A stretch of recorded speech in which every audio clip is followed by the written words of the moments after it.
वालेकुम student, today our topic is ambiguity. Ambiguity क्या होती है? Ambiguity is a word, phrase और statement which contain more than one meaning. जो word है या फ्रेज है और स्टेटमेंट है विच कंटेन जो रखती है मोर देन वन मीनिंग, एक से ज़्यादा मतलब, उसको जो एम्बिग्यूटी कहते हैं। There are two types, structural ambiguity और लेक्सिकल एम्बिग्यूटी। हमारे पास एम्बिग्यूटी के दो टाइप्स हैं। ये आप लोगों ने ज़रूर देख लेना है, ये शॉर्ट क्वेश्चन के लिहाज से बहुत इंपॉर्टेंट है, ये ज़रूर आता है।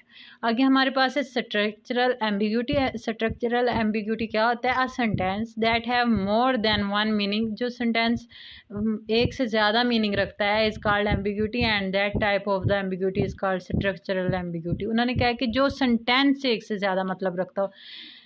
अब एक सेंटेंस कैसे रखता है? द बॉय सा अ मैन विद टेलीस्कोप। अब उसने यहाँ क्या है, जुमला क्या कहता है कि द बॉय सा अ मैन, एक लड़के ने जो है एक आदमी को देखा विद टेलीस्कोप। वो अब विद टेलीस्कोप से आप क्या ले सकते हैं? मतलब कि वो टेलीस्कोप ले रहा था, या फिर आप ऐसे भी तो हो सकता है ना कि द बॉय सा अ मैन, लड़के ने मैन देखा विद टेलीस्कोप, टेलीस्कोप के साथ, दूरबीन के साथ क्या देखा?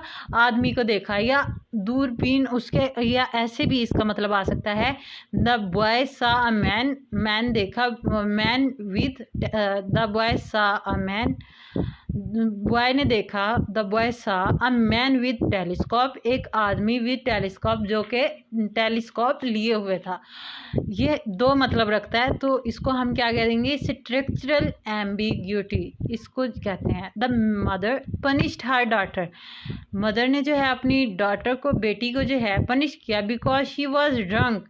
अब हमारे पास कंफ्यूज हम कहाँ हो रहे हैं? She was drunk.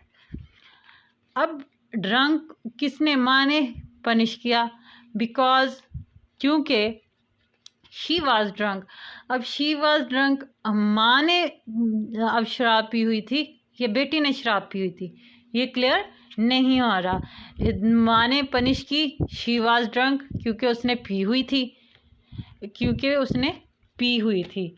या हम ऐसे भी कर सकते हैं, माँ ने बेटी को मारा क्योंकि उसने पी हुई थी। माँ ने या पी के मारा है या बेटी ने पी हुई थी, इस वजह से माँ ने मारा है। तो हमें ये क्लियर नहीं है। इस चीज़ को हम क्या कहेंगे? Structural ambiguity. आगे हमारे पास lexical ambiguity. When one word in a phrase home more than one meaning have.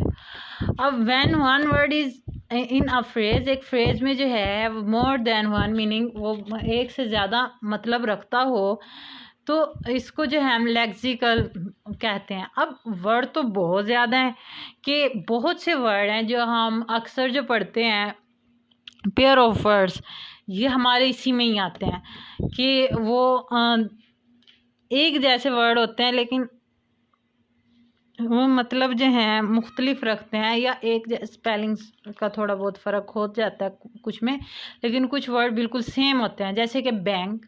अब बैंक दरिया का भी किनारा होता है और बैंक पैसों वाला भी होता है, जहाँ से पैसे निकलवाए जाते हैं। अब हम यहाँ पे ये क्लियर नहीं कर सकते।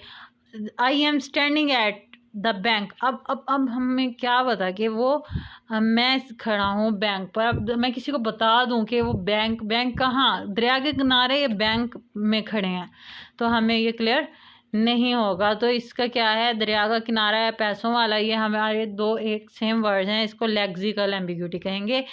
काइंड होता है किस्म, और काइंड होता है मेहरबान। काइंड किस्म भी होता है, मतलब टाइप्स, और काइंड मेहरबान भी होता है। तो ये भी इसकी एक अच्छी मिसाल है। अब आप लोगों को ये चीज़ क्लियर होनी चाहिए। स्ट्रक्चरल एम्बिग्यूटी होती है कि सेंटेंस जो दो मीनिंग रखता हो, और लेक्सिकल एम्बिग्यूटी होती है वर्ड जो दो मीनिंग से, दो या दो से ज़्यादा मीनिंग रखता हो। आप लोगों को ये क्लियर होना चाहिए, क्योंकि शॉर्ट क्वेश्चन के लिहाज से बहुत इंपॉर्टेंट है। आज का हमारा लेक्चर इतना ही है। शुक्रिया, अल्लाह हाफिज़।